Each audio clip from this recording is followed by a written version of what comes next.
Well, thank you for joining us once again for Success by the Book. My name is Jake, and I am, of course, here with our amazing host today. We have Coach Bill Hart, who is the National Leadership Coach over at Move Mortgage. Coach, good to see you.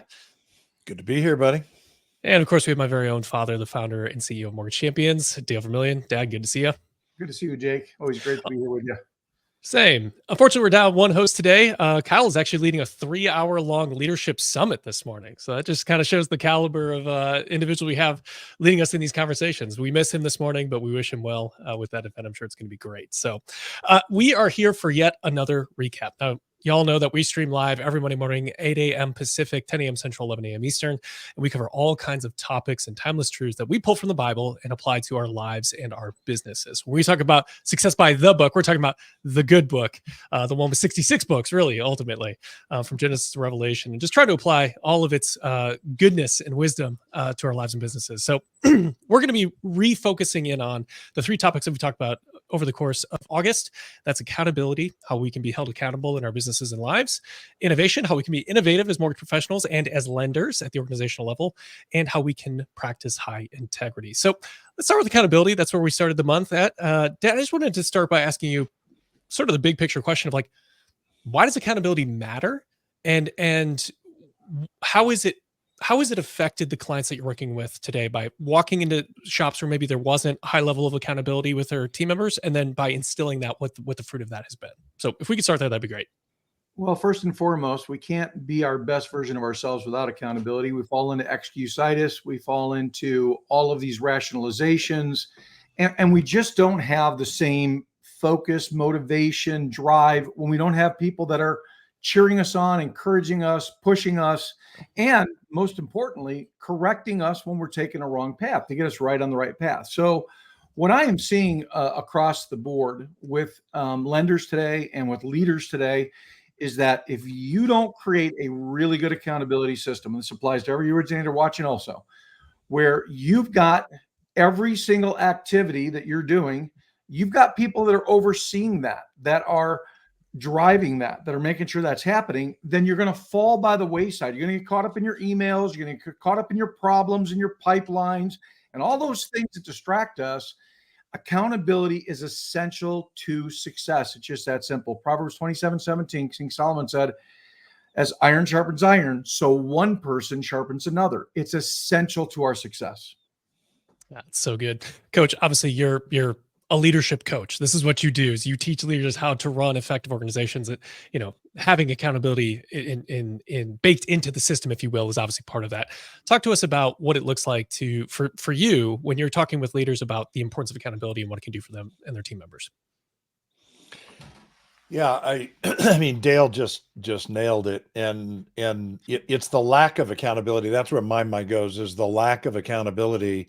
Sure. Is when I've just seen myself and so many clients over the years. It's like you're pulling your rudder out of the water, and you just kind of blow with whatever is coming at you or whatever you choose to do. And I guess we've all had seasons like that. I can remember summers as a kid where it was like, I have no accountability. This is wonderful. But I think as an adult, we have to consider not only someone else's accountability, but personal accountability. So, you know, as a coach, one of the things that I've discovered, and Dale, you've had clients like this too, where you've got some people that are just so driven personally that they don't actually, they need you in the sense that they appreciate you coming alongside, but they hold themselves accountable to, you know, for example, there are people that are essentially OCD.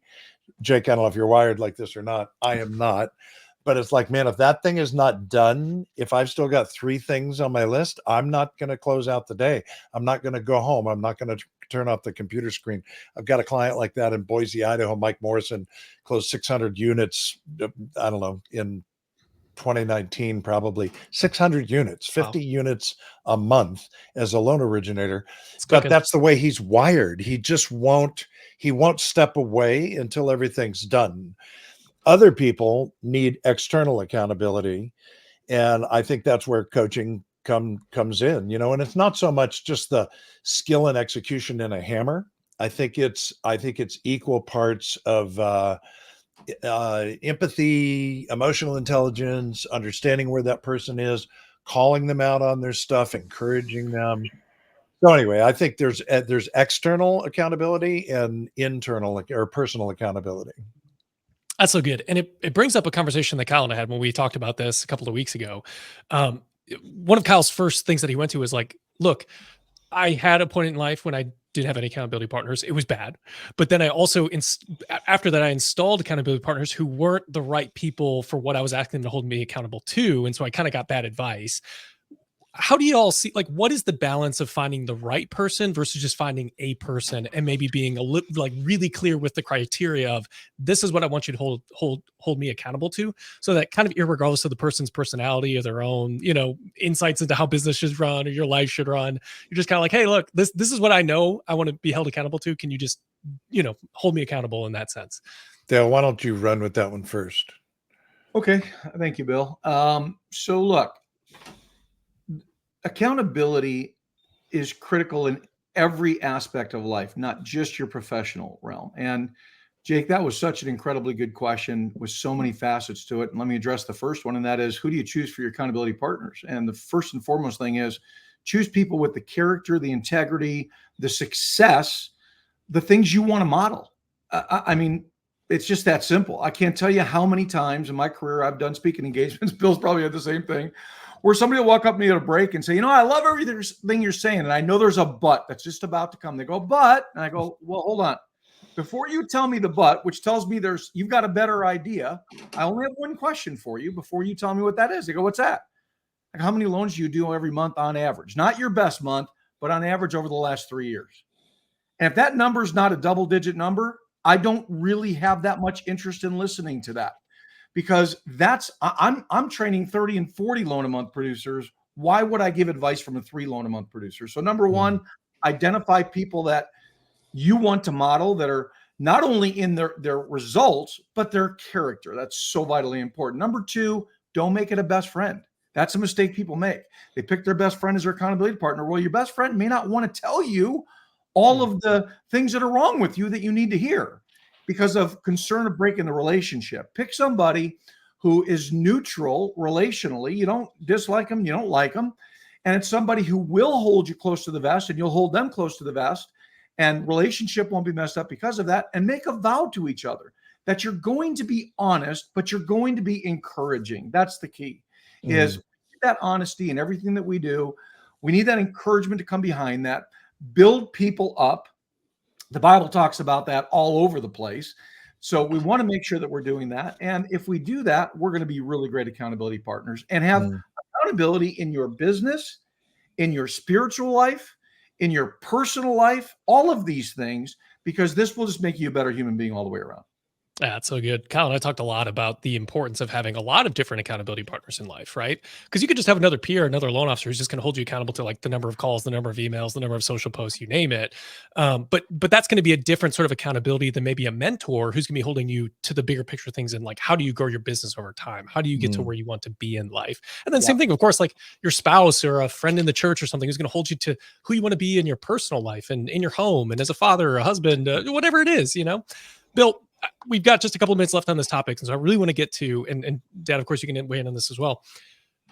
We've sort of made the case for why you should be held accountable. We've given some advice on who you should approach to keep you accountable. What do mortgage professionals actually need to be held accountable to? Like, what are the things that really matter right now in this market? Man, it's such a good question. I'm actually preparing a video today on this topic. I've been thinking about, at the time that we're recording this, the Fed has just said that, we're very likely going to be seeing a rate drop. And I mean, you guys all know, if we suddenly end up at 5 7/8, it's like, it's a whole new game. It could just be a quarter, it could be a half. We don't know. We'll see.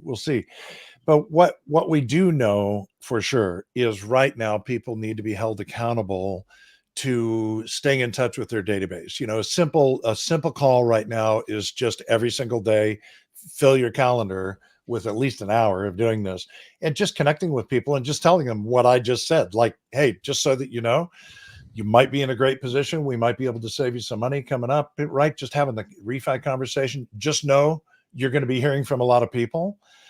I'm your guy. Like, I'm watching the market. I know where you're at. We're here to take care of you. So I believe that's the number one accountability issue right now as we find ourselves in the, looking at the fall of 2024. I think the bigger accountability issue is the one that you touched on, Jake, which could, drift more into mentorship. And it's just that kind of sophistication of relationship and coaching that comes when somebody's been around the business as long as Dale or I, where, as an example, I coach an executive who recently I was getting feedback from other people that he wasn't a great listener.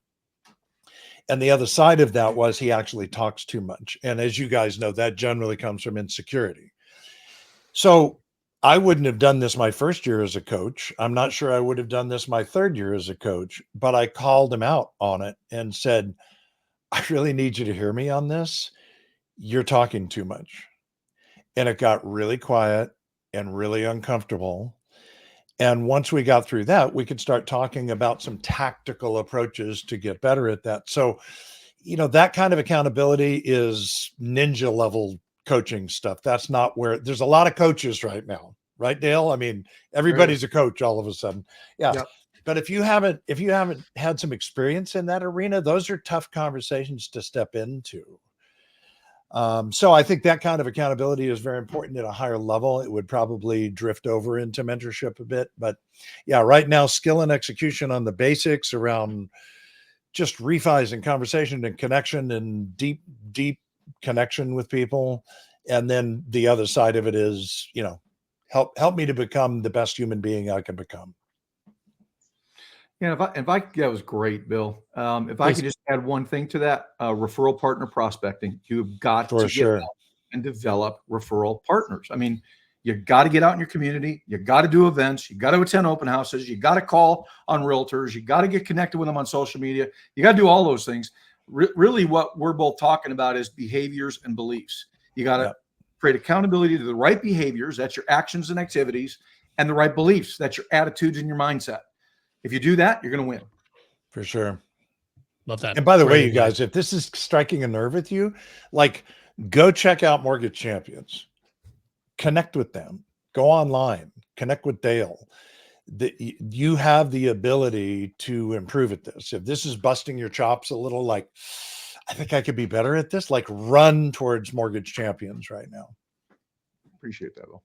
Yeah, appreciate that. True. Well, let's pivot a little bit. I think we've talked extensively about accountability, which is so wonderful. It's such a needed thing in the industry right now. But another thing that's really needed is innovation. And I want to kind of preface this conversation in that the Bible tells us, Kyle pointed this out when we talked about this on air, the Bible tells us that there's really nothing new under the sun. And so when we think about innovation, I think it's a common trap for us to think that innovation always has to be something new, something shiny, right? But that's not necessarily the case. And Dad, you really made an effective argument around this last time we were live. So can you talk about how innovation isn't necessarily doing the new thing all the time in mortgage? It's doing something that the other people in your space aren't doing. It's being different. Can you speak to that? Yeah, Thomas Edison said the successful person makes a habit of doing what the failing person doesn't like to do. And the thing that I use as the example that I think is so important is, let's go back to Genesis 1. Let's talk about creation. We were created in God's image. We were created in the greatest of great. In as I love to say, we're a reflection of perfection. And therefore, innovation and creativity is born in us. It's part of us. But we've got to pull that out, and we've got to make sure that we are doing the things that others aren't doing, because Kyle was absolutely right. There's no new ideas really when it comes out to it. It's just the same old things repositioned another way is really what it comes down to.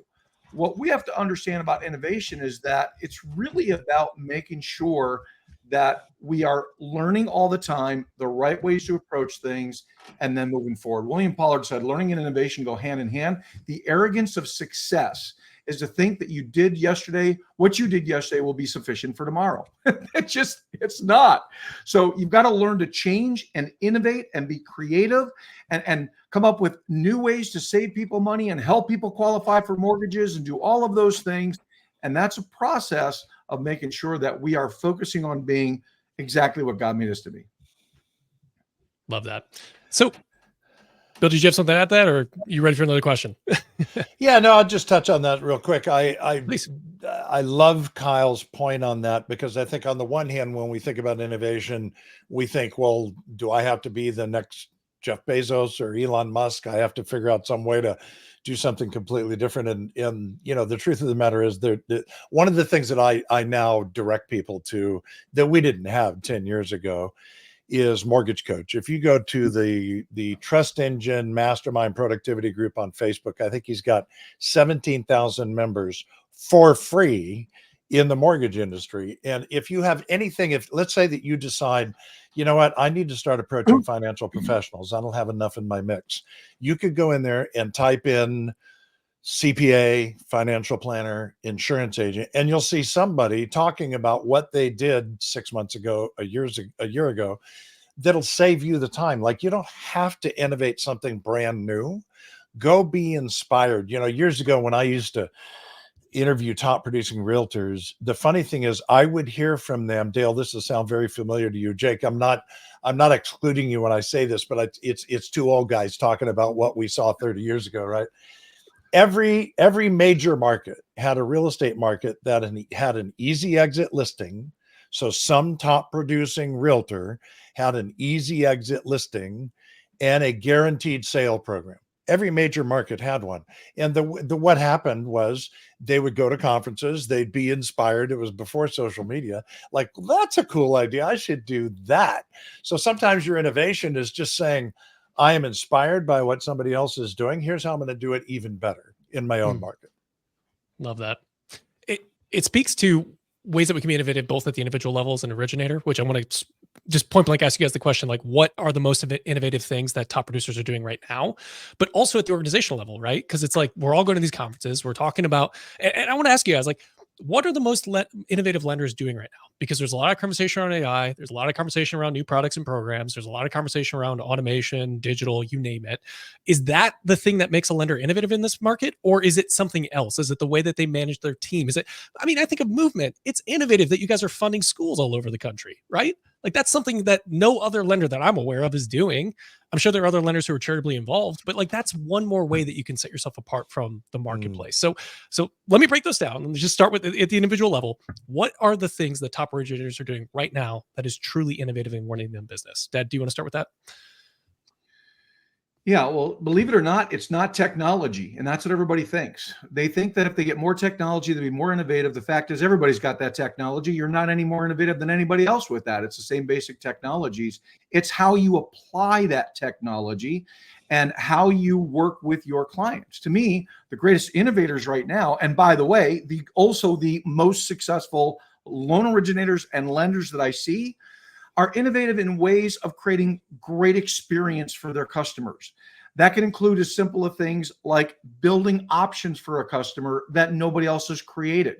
Instead of doing the traditional 30-year loan that everybody on the planet offers and asks for, why not take that borrower, find out when they want to be debt-free and retired, and then build a term that matches up to that creates innovation and creativity for that customer in the way that you approach it.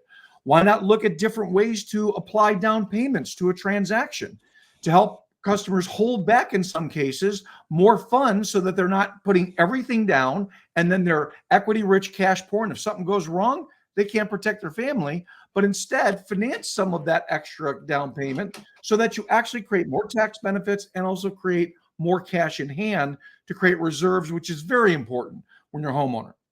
These are just little things. But the bottom line is, innovation today, as I see it, is being innovative in the way you communicate with your customers. It's all around communication. Those companies and those originators that communicate well are the ones who are winning today. Yeah, that's good, Bill, man. You want to add?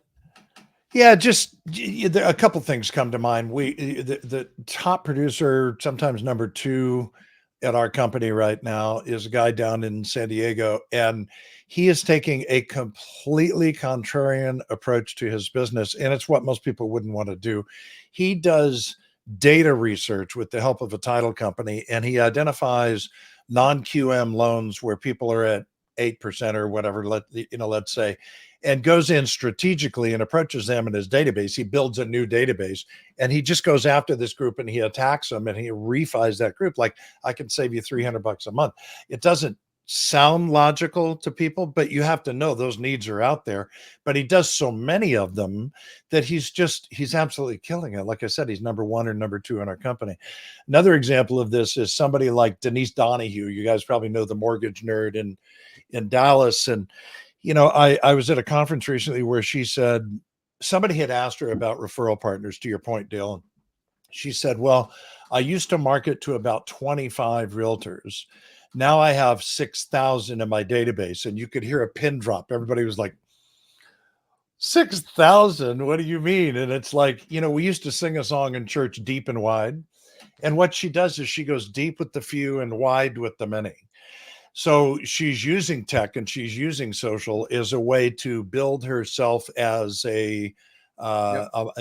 she's grabbing the brain cells when it comes to mortgage lending with a larger and larger group of realtors. Critically important when you start looking at their data, right? We can now all find what realtor production is like. And when you look at what the numbers are really like, there is a massive number of real estate agents who are doing no business, like particularly over this last year. I don't want to misquote this number that I just heard, but I want to say half of all realtors in America, hope I'm right on this, had less than one listing that sold in the preceding 6 months, which if you think about it is logical. This market is just stagnant, right? So what's the solution? We need more. We need to expand our database. So that's innovative. That's something that people weren't doing in the past. And yeah, those are just some examples that come to my mind, but there's so many of them. And just, step out of what got you here and start thinking about what's going to get you there. What's going to make your business sustainable for the long term? For me, the strongest thing that I would coach on, and I'm talking about it all the time right now, is your database. We have an awful lot of mortgage lenders who have been in the business for the last 10 years that were relying on the phone to be ringing, and they weren't proactively building their database. So if you've got 300 to 400 past clients, you don't have a book of business. You've got to get it to 1,000, 2,000. Wally Elibiari in Dallas has got 28,000 people in his database. Like, how do you compete with that? Yeah. So anyway, it's just now is a good time to challenge all your thinking and start looking at what some of the best are doing. And let me add one more. And this is crazy that I'm even going to add this, but this is the biggest innovation difference of the top producers when it comes to originators in the nation. They build deep relationships. Mm-hmm. Imagine that. Crazy. They actually spend the time with their customers. They don't shoot them a link. They're not link pushers like I talk about. They're not texting them all the time. They're not avoiding their conversations. They are proactively trying to take as much time with their customers and with their partners as they can get to build deep relationships that make a difference. And those are the ones that are crushing it. The ones who are doing 30, 40, 50 loans a month. The ones who are doing 2 and 3 are the ones that are doing everything by tech. And they think that's their innovation instead of letting the human element. Again, we were created in God's image. We are created to be masterpieces. Be a masterpiece with your customers. So good. So good, Dale. So good. Well, our most recent episode, which unfortunately, because of my own mistake, we only got about half the broadcast time that we normally get, was on integrity. We talked at length about sort of the two levels of integrity, right? Individual integrity, right? How do you as a person live with high integrity, both in your business and your life? And then we talked about at the organizational level, what does an organization need to do in order to, one, not only inspire their team members to act with integrity, but to keep the promises that they make to their customers and their partners. So can we focus on that a bit? And we can even do it at the individual level, right? But when we talk about integrity, it's really easy to slip into this idea of moralism, right? Like doing the right thing. And let's just sort of assume the baseline that people who are on this call, they're obviously clearly learners. They want to invest in their business. Like they're playing by the rules. Okay.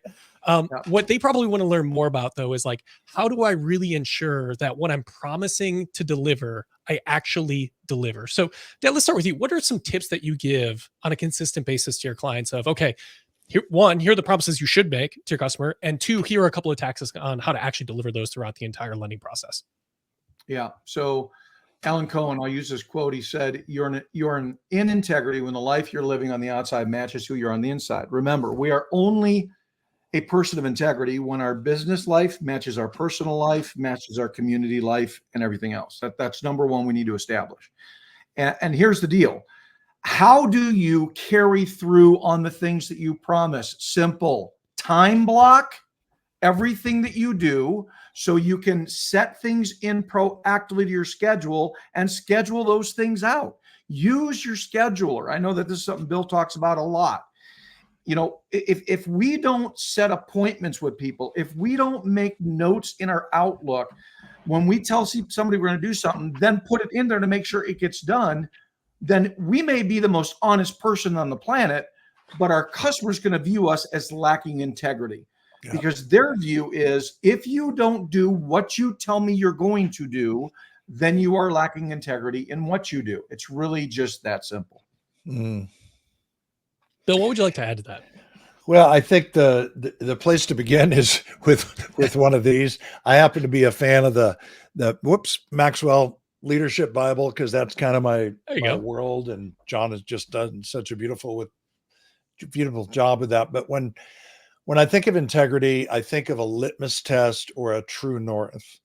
And, you know, in leadership conferences, I've heard people say, and I've said it myself as a leader, think of the person that personifies integrity to you. You know, who's the best leader you've ever worked for or know of? And people will talk about Ronald Reagan, or, you know, someone that they've worked for, John Maxwell, whoever that might be, whoever comes to mind. But if we're going to start like 2,000 years ago, you know, let's go to Jesus. Like, there's a reason people walk around with like WWJD bracelets, right? As an ultimate litmus test. So I would start there. The second place that I would go in terms of integrity, as Dale just called out, I am a huge fan, and I get nothing for this, by the way, but the Win by Noon planner. You guys, if you're in the mortgage business and you're struggling at all with staying in integrity around doing what you say you're going to do when you say you're going to do it, invest $20 a month in the Win by Noon planner. It's the best planner I've seen. I personally am a full focus planner guy. That's the one I use, Mike Hyde's planner. But anytime I'm talking to somebody in the mortgage industry, it's like, this one is mortgage specific. This is not a generic planner. It's mortgage specific. Don't miss the boat. www.winbynoon.com. I would go pick that up in a hurry. It's the best way I know to stay in integrity in terms of your perfect week and your perfect day. Love that. You mentioned Jesus' own words. It reminds me of the Sermon on the Mount, where Jesus says in Matthew 5, and do not swear by your head, for you cannot make even one hair white or black. All you need to say is simply yes or no. Anything beyond this comes from the evil one. And really what Jesus is saying there is, you don't have to make these elongated promises, you know, and you don't have to say, you know, you don't have to sort of make these things of, because what the Jews would do at this time, right, is they would swear by Jerusalem, and they would swear by, you know, some temple thing or something. And really what that was a way to obfuscate, right, to sort of set aside that if they didn't keep their promises, they could blame it on something else. And let's be honest, loan officers do that. We blame our teams, we blame systems, we blame technology, we blame the email that just magically didn't make it out of the outbox. You know, it's natural to want to blame other things when things don't go the way that you want them to go. But the high integrity loan officer is the one who's just going to own it. They're going to say the bull stops with me. You know, if it crossed my desk, it crossed my desk, and I'm going to take it, and I'm going to make things right. And that's such an opportunity. I mean, how many customers, Dad, you talk about this all the time. How many opportunities do we have as loan officers to win over a customer for life when something goes wrong, we work extra to make it go right versus sort of hiding and obfuscating the blame? Yep. Love it. It's true. Good. I mean, we've got to quit finding a reason for everything, accept the things we do wrong, make them right with your customers. And you know what? You become vulnerable and you become real to them when you do that. It's just that simple. And the top producers proactively step into that. They're not on their heels reacting. They step into those issues. We dropped the ball. We missed this. What do you mean you bought a car? You know, whatever those difficult conversations are, they lean into them. So be proactive. I know we're at the bottom of the hour here. Yep. We are. Well, Bill, I know you've always got calls. Dale's got calls. Yeah. Can I close at one verse that I think kind of ties all of this together? Integrity, innovation, accountability. It's Hebrews 13:7. It says, remember your leaders. Now, remember, this is coming out of scripture. So when they're talking about leaders here, they're talking about the people who are walking straight and doing it right. Remember your leaders, those who spoke to you the word of God. Consider the outcome of their way of life and imitate their faith. That's a great verse to live by. So good. One I've loved for years. That's great. We'll share that after the So show. good. Thank you, everyone, for being here. Dale, Bill, thank you so much for your time. We so appreciate Thank y'all. you, We missed Jake. Kyle You're today, awesome. but we'll see him again next week. As always, we're streaming live Monday mornings, 8 a.m. Pacific, 10 a.m. Central, 11 a.m. Eastern. And we will see you next week with another timeless truth to apply to our lives and businesses from the Bible in 30 minutes or less. Thank you for being here, and we'll see you all next week. See you God bless guys. everybody. Thank you, Jake.